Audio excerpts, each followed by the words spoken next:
Paradiso security is only here for your safety. Pretend we're not even here.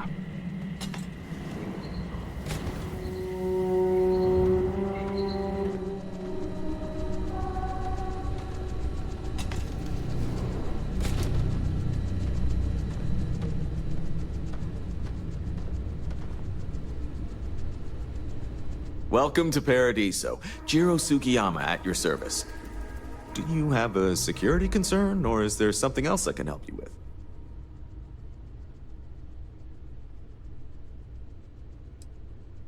with? Neither. We're our own private force. The Paradiso group pays top dollar for top-notch security. And I dare say we're some of the best in the business. We have to be out here on the fringes of the settled systems.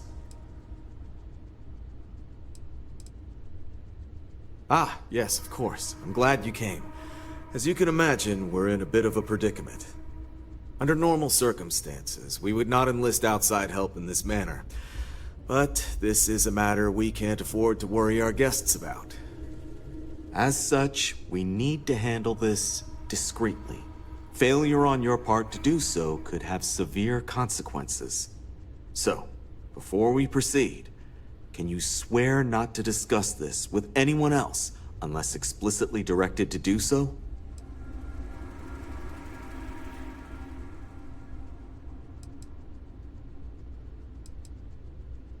I understand you're eager to get into it, but if you're unwilling to take this seriously, I can foresee problems in your future.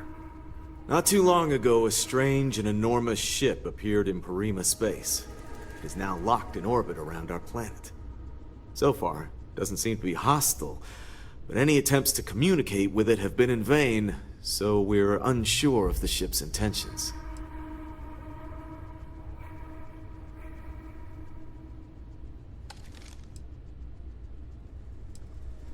It bears no discernible markings or allegiances to any manufacturers we're aware of. I'm hoping that doesn't mean we're dealing with some sort of new deep space threat. Can't say for sure.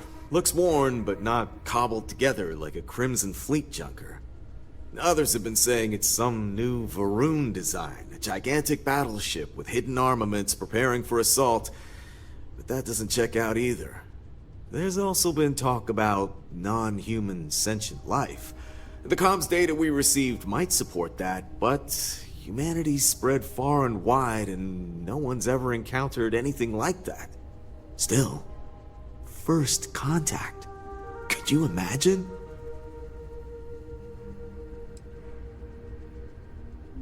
What?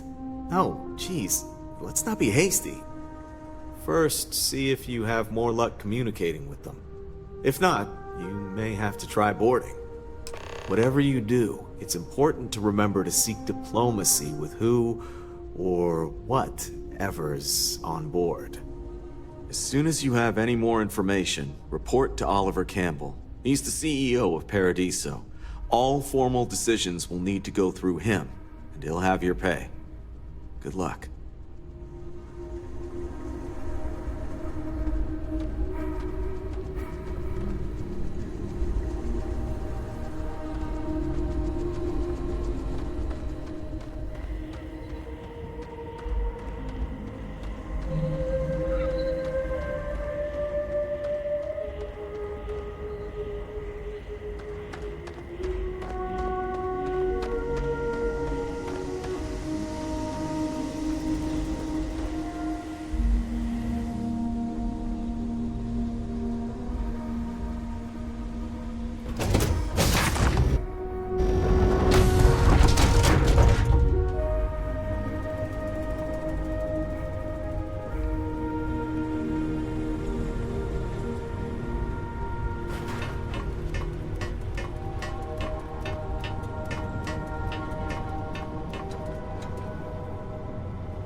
just that we weren't expecting to find life, let alone human life out here.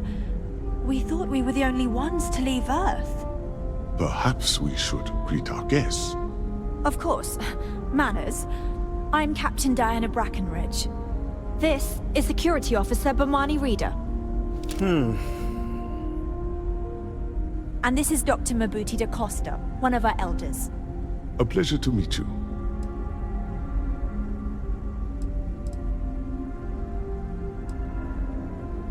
I don't know all the particulars, but I'll try to answer as best I can. It's a colony ship. It was built long ago by our ancestors to sustain our crew over hundreds of years in space through generations of travelers. It's sturdy, fast, and spacious. That last one is important because we had to take as many supplies as possible with us on the journey and still have ample space for our crew.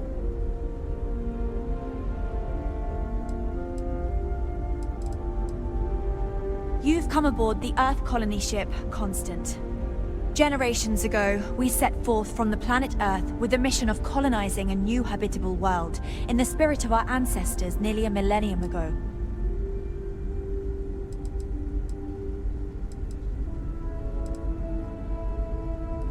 I see. As you may have presumed, we're in a bit of a bind. Our ship has finally completed its near 200-year journey from Earth, only to find our new home seemingly colonized by, well, we don't know. Communications haven't been successful, so your arrival is fortuitous. Perhaps you'd be willing to act as a middle person between ourselves and the others.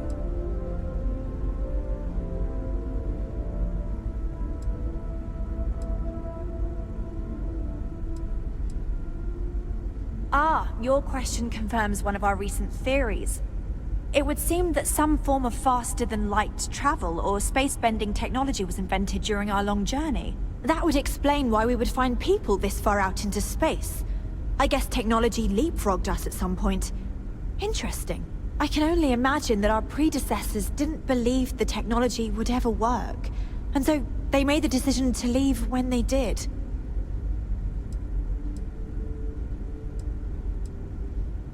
Well, the short answer is, we didn't. It's a generation ship, which is to say that most of us lived long, happy lives on board and passed our mission down to our children.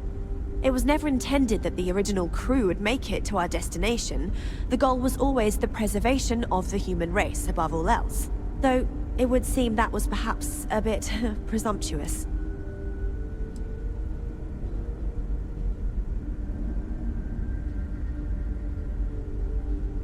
We do.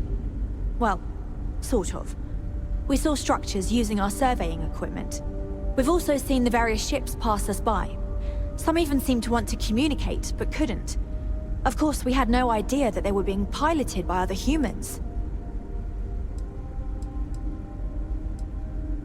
Oh yes, of course. Where are my manners? Now then, please follow me. There's much to discuss first. We'll speak more on the matter once we reach the bridge. Dr. da Costa, you may return to your quarters if you wish. Thank you, Captain. I will follow you to the bridge, ma'am, for security purposes. I do not believe we have need to fear our guest, but I'll allow it if you insist. Welcome to the Earth colony ship Constant. In the early 2100s, my ancestor, Rupert Brackenridge, researched a number of scientific scenarios: climate change, asteroid impact, nuclear war, global pandemic, and more. Each scenario showed the likelihood of an extinction-level event to be within 50 years. He fully believed Earth was destined to be rendered uninhabitable. We've always assumed that's what happened. So, he gathered the best and brightest he could find, built the Constant, and set a course for this planet here. We were told that it was the largest, most advanced ship ever constructed on Earth at the time. If you can believe, entire generations have been born, lived, and died on this ship. It really goes to show that there are no limits to human ingenuity and perseverance. Careful waving that fancy gun around. We don't need to see what it can do. Never seen a ship like yours before. Well, then again, I haven't seen any ships before you So, arrived. here we are. Let's talk.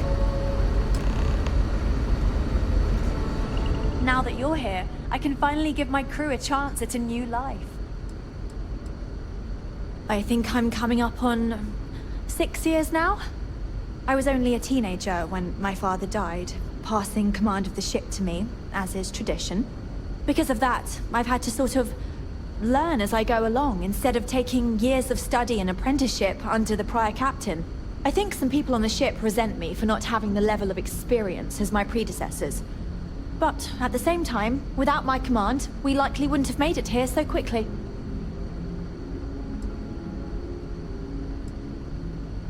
A bit frazzled, as you can imagine. People are anxious about discovering that we're not alone, and also worried about what will come to pass. While we hope we can work out a deal with the people on the surface, they seem reluctant to reach out, so there's no telling what will come of that. I do know that we can't afford to stay here in orbit forever. The ship was built to sustain us for many years with backup provisions just in case, but even that will come to an end eventually.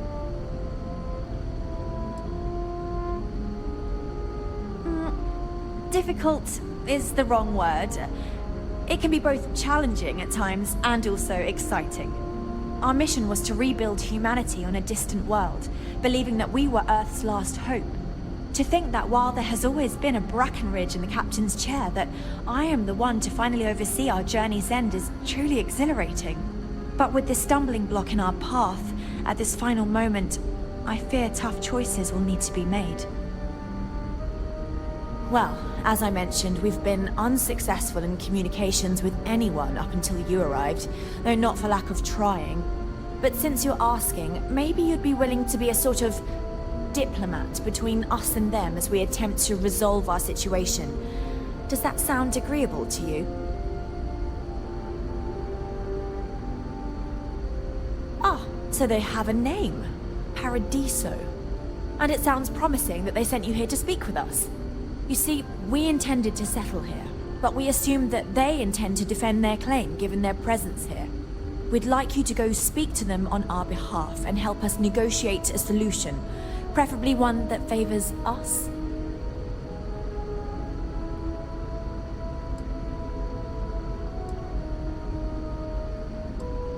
Based on the data our ancestors had when they launched this endeavor, it was determined that this was the perfect planet for us. Even if we had another viable candidate planet, we lack the resources to get there. And as you know, it took us 200 years to get here. Our people have no desire to go back to drifting the stars so their children's children can possibly settle on an inferior planet. When we left Earth, there were no claims to planets this far out into space. We had assumed that we were the only ones attempting a generational journey such as this, meaning that there would be no need for a formal claims process. Regardless, my ancestor, Rupert Brackenridge, did manage to file a charter for this planet's first colony, to be named New Jamestown. According to his records, no one took it seriously when he filed it, so likely it was either ignored or the records were lost to the ages. Given humanity's lack of interest in colonizing the far reaches of space at the time, it shouldn't have been a problem, but again, here we are now.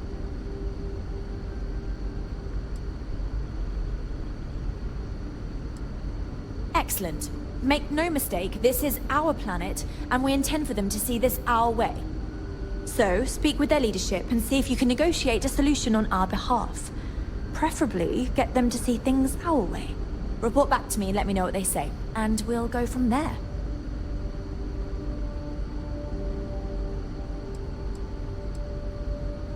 We thought about it, but it simply won't do. I need to think about the distant future of our people. Sure, our first settlement may be small, but our predecessors dreamt of our new civilization spreading across the globe. That will be difficult if someone else plans to do the same. While we're not completely close to the idea of sharing, it's much easier if we have complete domain over this world.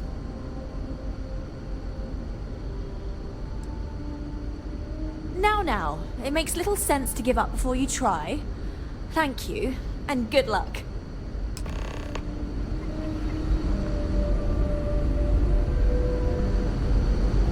Now that we know what's out there, things are going to be more interesting from here on out.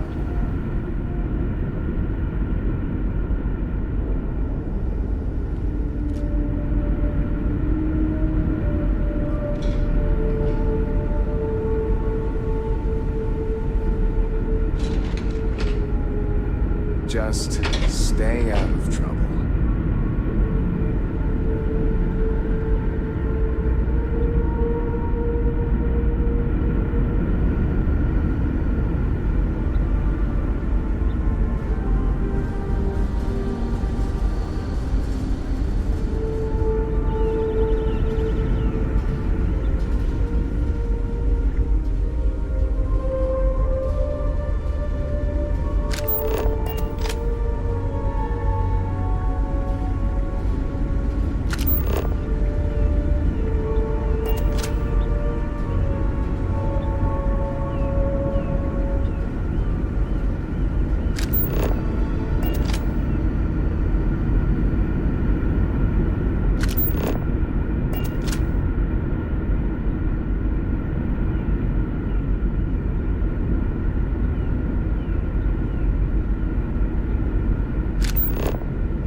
The Constant is a peaceful ship. Don't change that.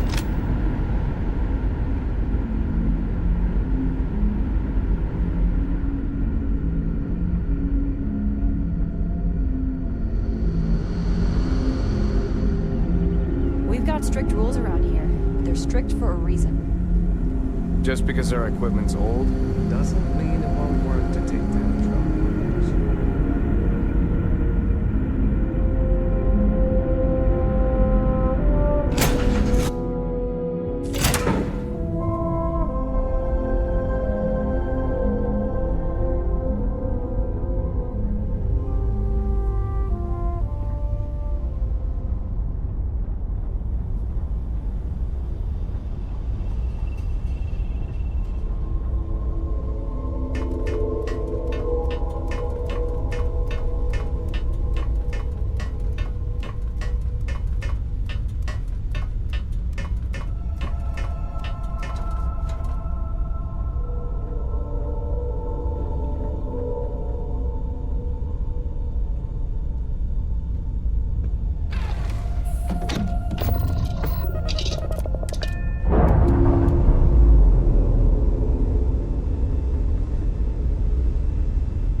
Actually, a question.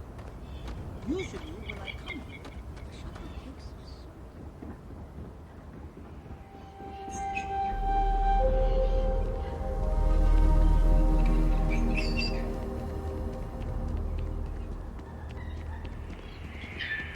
People joke, say those Varun zealots worship a snake. But let me tell you, it ain't a snake. It's some kind of celestial being. They call it the Great Serpent. Is it real? Well, hell if I know. They think it is, and that makes them dangerous. Hey there. Excuse me.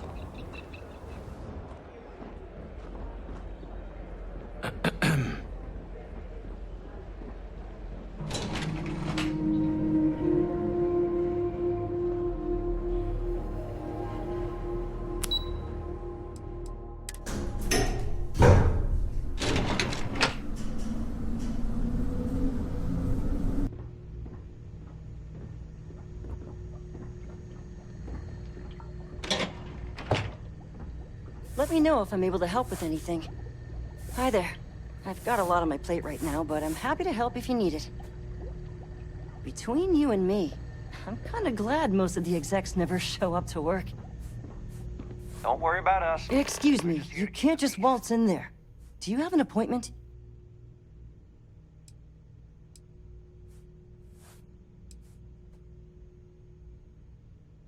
I really don't, and I can't have you barging in on the executives while they're working. So if you need something, you can talk to me. That's the best I can do, I'm afraid. Oh, you're the one they're waiting for then. Do you need anything else from me before you meet with the board?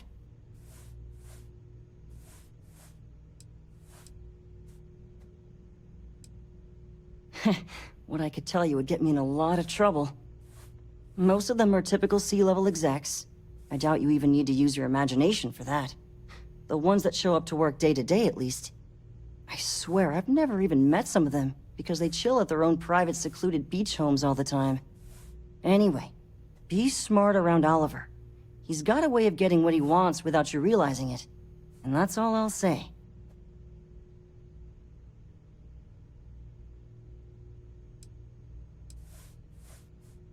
Sure. Have fun in the shark tank. And don't worry, even they call it that.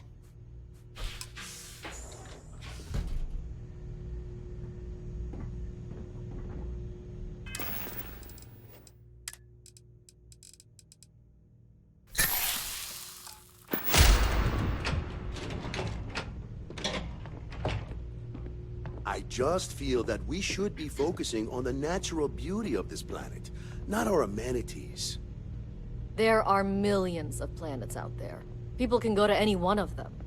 The resort facilities are precisely what we bring to the table. Heck, it's the only thing we've really got to offer.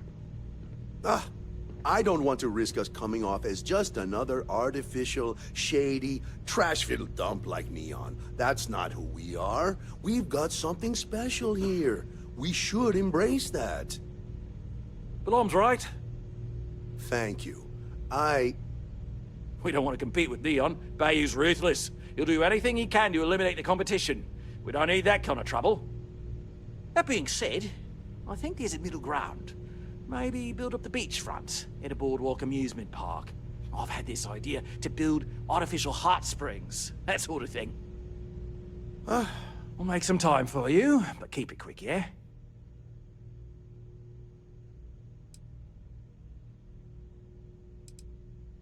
Not quite. We just don't answer to the Freestar Collective or the United Colonies. Makes things easier. We don't pay any taxes, we don't need to follow their laws. All the benefits, none of the drawbacks. And no one minds, because half the politicians and other big shots love vacationing here. Works for everyone. No, of course not. There's several more. We're just the ones who show up day to day. The others spend their time lazing on the beach or gallivanting off-world. Doesn't bother me, though. Less cooks in the kitchen means I get to make all the big decisions around here. Seems to be working out for us just fine. We, the Paradiso Group, bought the rights to this planet years ago with the intent of turning it into the biggest and best resort in the universe. To that end, I'd say we've succeeded. As such, no other leisure enterprises may operate on the planet without renting land from us. But as you can see, none can afford such a deal. I am. And you must be the diplomat Jiro told me about. Welcome, welcome. Normally I'd offer you an all-inclusive stay at our resort before we spoke. But given the circumstances, I'm going to cut to the chase. We've got our friends, the aliens, up there, causing all sorts of problems for our resort. You like that? The marketing team came up with it. The thought is, if we can't get rid of them, it might actually attract more tourism. Come see the aliens!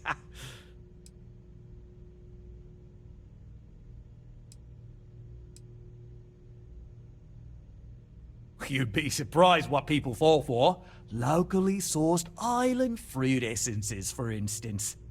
It's just the same old fruits brought over from Earth ages ago, but we get nearly 10 times the market for them. But you're right, no one's gonna buy aliens. Remind me to fire the marketing team. So tell me, what's the actual deal with this massive eyesore of a ship, besides scaring people away?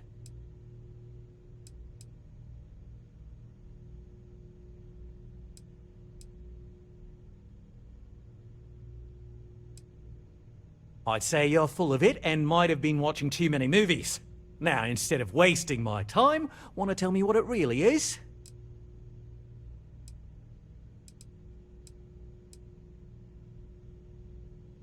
Well, that's something.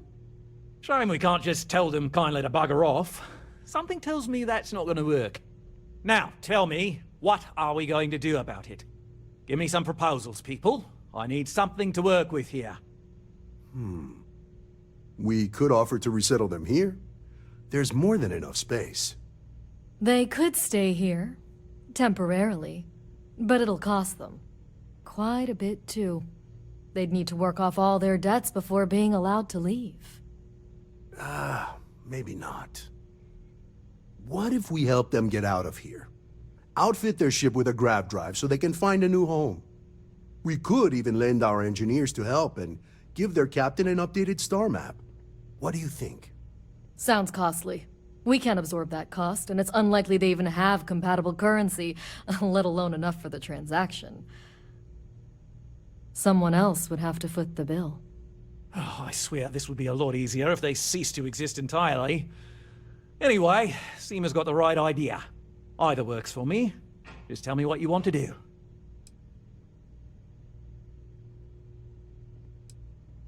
I'm not suggesting anything, other than it would make our lives so much easier if that ship ceased existing. Make of that what you will.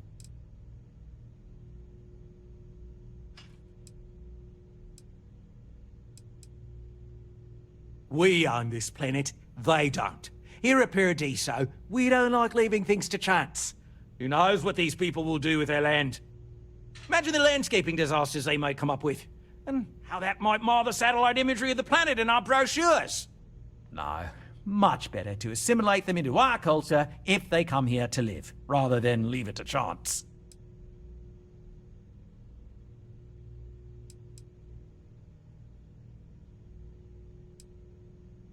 Well, absurd or not, that's our official stance. I make the decisions that are best for our entire group. You don't. We operate outside of the Free Stars only, you see, partially because we don't want anyone else meddling in our affairs. And we'd rather not draw attention to it, as I've mentioned. It could be bad for business. We'd much rather settle this independently. Oh, I didn't say that specifically. This would be a mutual contract for room and board in exchange for services rendered. Of course, there's no telling how long this arrangement will last, given the substantial costs we'd need to take on in order to accommodate them here, including their continued room and board. But this may save the resort on operating costs in the long term, as we'd be able to let go of some of our current paid staff. It's not our responsibility to bear the brunt of that cost. We're being more than generous by offering the use of our engineering team to help install it. A custom Grav drive can't come cheap, and I assume they have neither the monetary means nor the connections to get a hold of that kind of technology. That leaves the only other party in this negotiation. You. And which proposal will you be taking to the good captain? I assume there's a captain?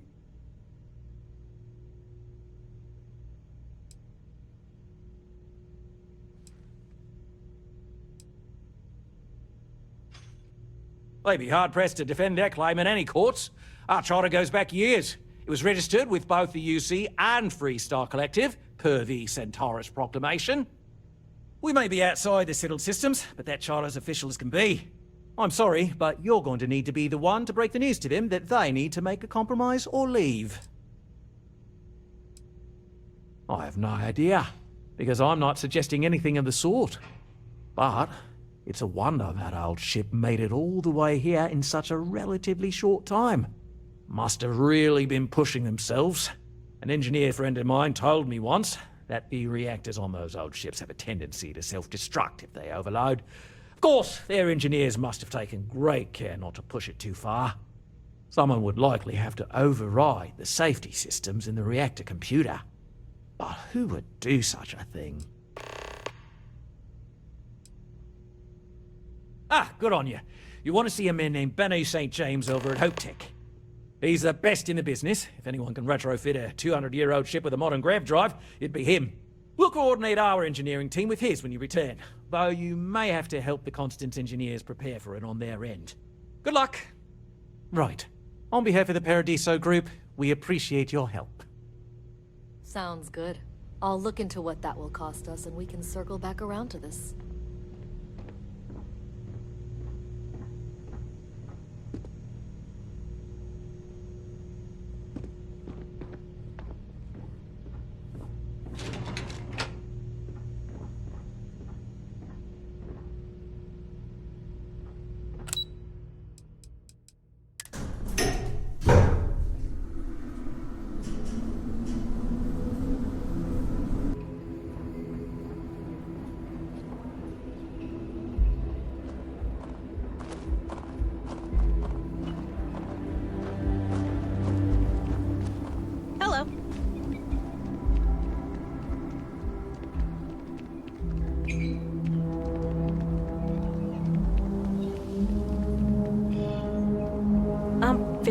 here, so sorry in advance if I screw something up.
Hello, stranger. I just finished cooking up some food.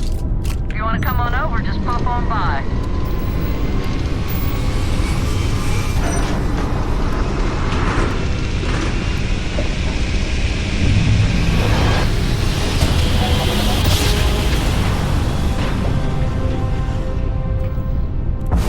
Approaching ship, you've entered Freestar Collective space. Maintain your current course while we scan for contraband. Alright, we're done. Welcome to Hopetown.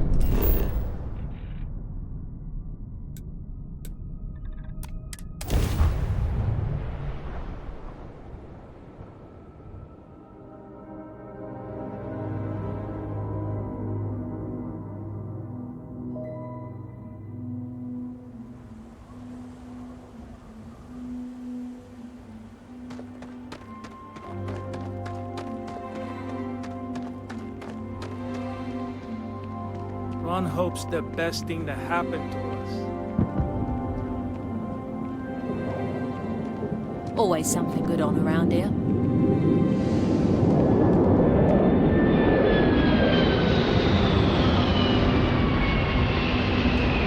don't want to hear any complaints.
not used to people wanting to talk to me. Well, all of them. I've been with Mr. Hope since near the beginning. I think he appreciates my attention to detail and my focus on the fundamentals. Although he has been hinting that the R&D budget may dry up if I don't produce results. Sure, that sounds like me. What can I do for you? I'm a little busy, but I think I could spare some time.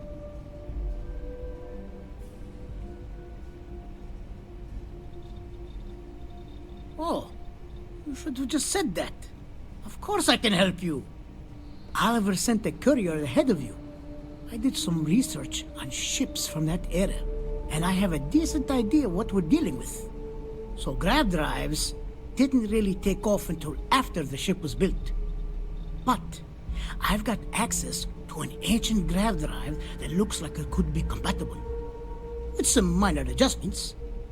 It's in good shape, too. Parts not cheap, though. Neither is the labor. Just pay the combined cost of parts and labor, and it's yours. It's a pretty big ask, given how rare these old Grav drives are.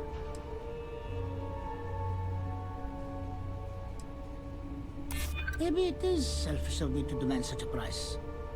Tell you what, sounds like this is for a good cause. While I can't give you the part for free, I won't charge you for the work.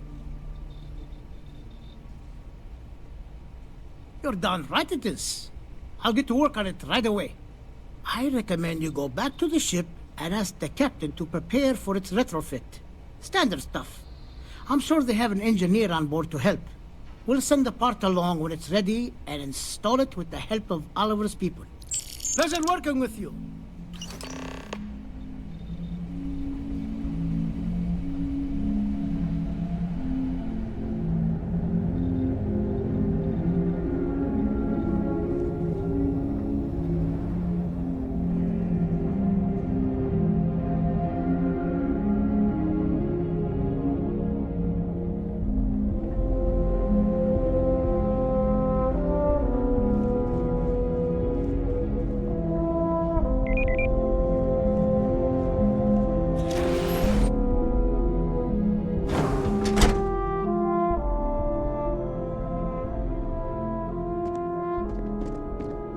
Keep an eye on your valuables.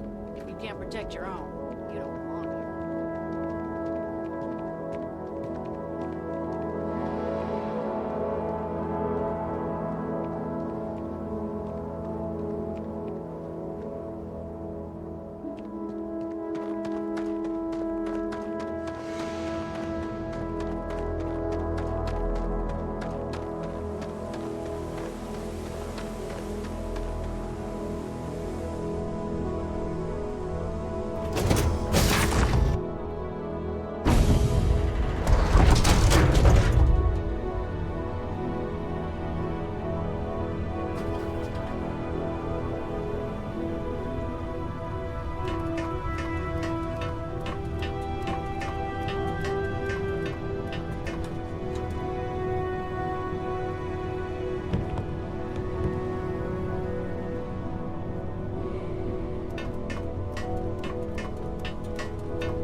were never trained to address threats coming from outside our ship.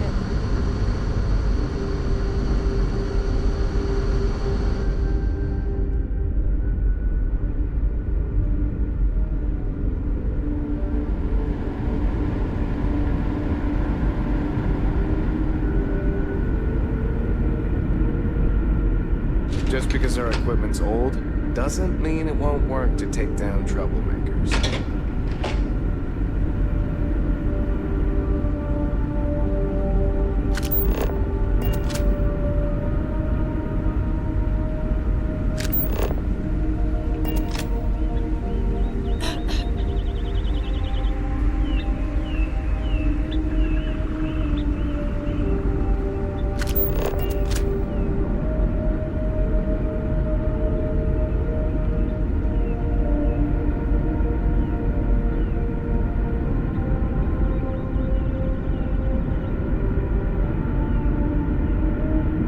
Careful waving that fancy gun around. We don't need to see what it can do.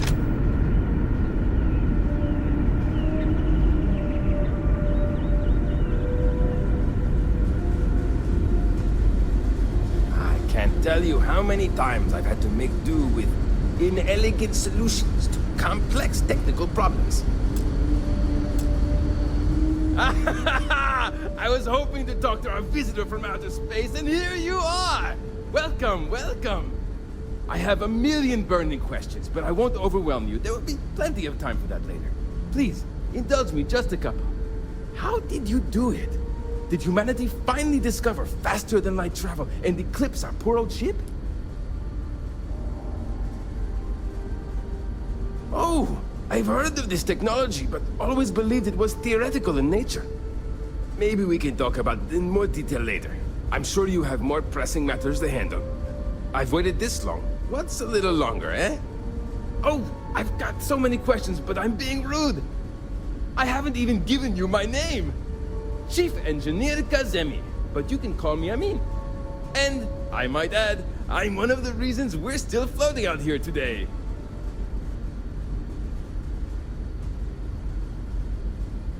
Yes, of course. Anything for my new friend.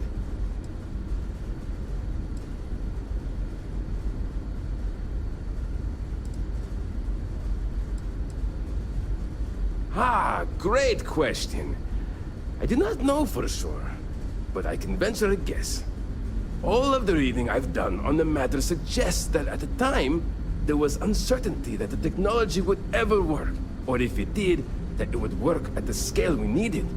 So, I trust they made the decision to strike out when they did, fully believing it was the only way.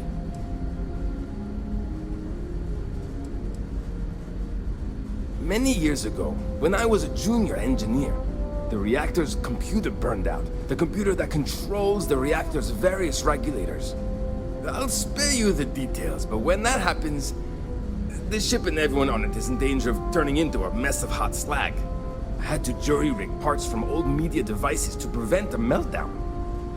And that's how I became the boss around here. Yes! So many! Does everyone have their own spaceships like you? Do people only live on naturally habitable planets, or did they learn to terraform? Are we in contact with alien species? I have so many more, but I don't want to take up all your time. Haha! I knew it! Incredible! Amazing! Simply amazing! In our ancestors' time, only the very wealthy could afford to build ships. Even this ship was only possible by our families pulling together nearly all of their financial resources. I'm not surprised. The amount of energy it would take to terraform an entire planet seems improbable. I can assume these types of colonies are strictly for mining and gathering rare resources, since there are nearly limitless habitable planets to choose from out there.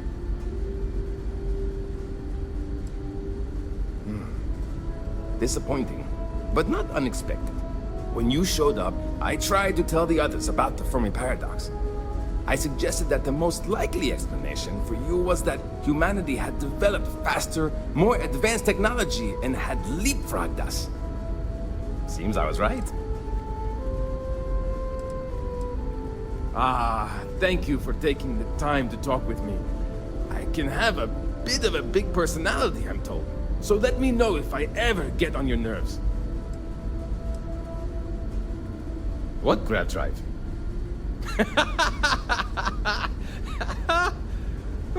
Just joking with you. The Paradiso engineers filled me in. Okay, let's see what we need to do. All right. This will be fun. And hopefully there will be no explosions in the process. I have just received word that the drive is here. Ready to get to work?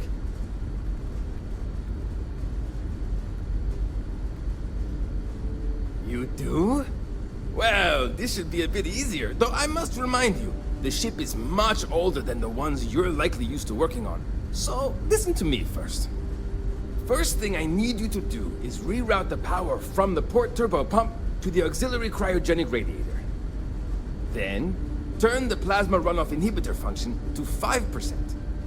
Last, you'll need to decouple the magnetic flange pipe enclosures from the auxiliary module assembly.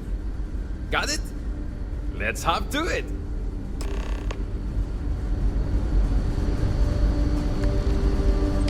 There's so much more to learn about now.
little community.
We've got strict rules around here, but they're strict for a reason. Now that we know what's out there, things are going to be more interesting from here on out. We didn't believe anyone would be out here, but I'm glad for it.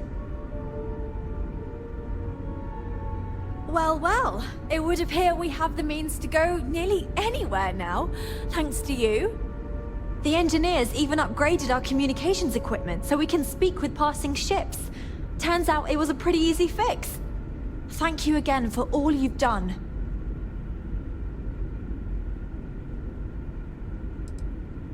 We don't yet know, but we did receive a star map from the Paradiso engineers. I suppose we'll just chart a course for other suitable habitable worlds until we find one that matches the quality of Paradiso. Porrima II here. Without you, we'd most likely be stuck. But you went above and beyond. I'll make sure people tell tales of your generosity for as long as our society lives. I don't know if we can ever fully repay you. Thank you again.